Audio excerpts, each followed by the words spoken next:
কারো সম্পর্কে মন্তব্য করার আগে একটু ভাবো, তুমি কি সেই মানুষটার পুরো গল্পটা জানো?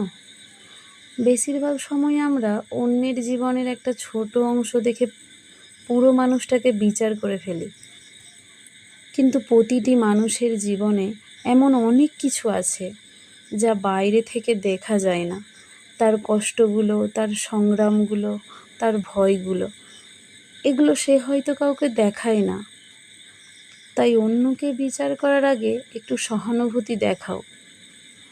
হয়তো সে যে কাজটা করেছে তার পেছনে এমন কোনো কারণ আছে যা তুমি জানো না।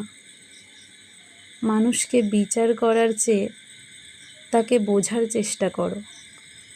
এই পৃথিবীটা বেশি সুন্দর হবে যদি আমরা একে অপরকে বিচার করার বদলে একে অপরকে ভালো করে বোঝার চেষ্টা করি।